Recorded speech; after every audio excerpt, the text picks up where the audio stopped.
Aga mis su kokkupuude Skandinaavia maadega oli olnud seni, enne kui sa jõudsid? Minimaalne? Minimaalne. Aga mis oli sul mingid eelarvamusi? Mäkinen, Häkkinen, Jari Litmanen. Ühesõnaga kõik, kes olid Argentiina rallil varem käinud. Aga muidu hästi väike. Eks ikka koolis midagi õpid.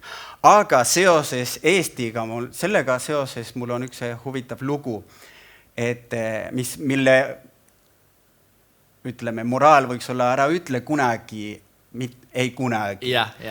Koolis ma pidin, ajalooõpetaja oli andnud meile ülesandeks, aastat olid 90-91.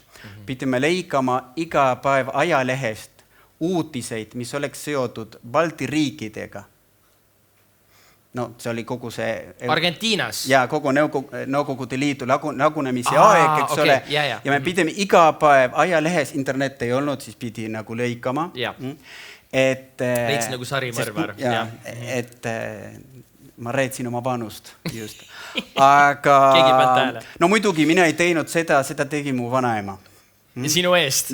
Ta lõikas iga päev, siis tegi mulle väike mappi ja andis mulle. Mina kleepisin ja panin kommentaari, tegin kokkuvõtte. Aga ma olin hästi pahane selle töö pärast. See oli pikk ja ma ei saanud aru, miks ma pean seda tegema ja ma klassis, ma mäletan, et ma ütlesin õpetajale, et miks me peame nii palju uurima ühte riigi, kuhu ma ei kavatse kunagi elus minna. Mul pole mitte mingit huvi. Meil oli Estonia, Letonia, Lituania, Eesti, Läti, Leedu. Mind ei huvita, ma ei lähe kunagi sinna. Et see info nagu on täiesti samamoodi nagu praegused need õpilased ütlevad, et ma ei hakka seda siinust, kossinust kunagi kasutama. Sest sa ei tea nagu... Aga kui see ajalooõpetaja läks pensionile, ma sain teada, et ta oli läinud pensionile, ma kirjutasin talle pika kirja, ilusa kirja. Muidugi. Ja ma jutustasin talle selle loo. Ta oli hästi õnnelik, ma ütlesin, mitte ainult olen Eestis, töötan koolis, olen õpetaja. Kõik seda, mida ma olin öelnud, mitte kunagi ei teeks. Ja mäletan, et ühel reisil käisin Argentiinas, rääkisin emale selle loo ära. Ja ma ütles, mul on see töö olemas, see mapp. Wow.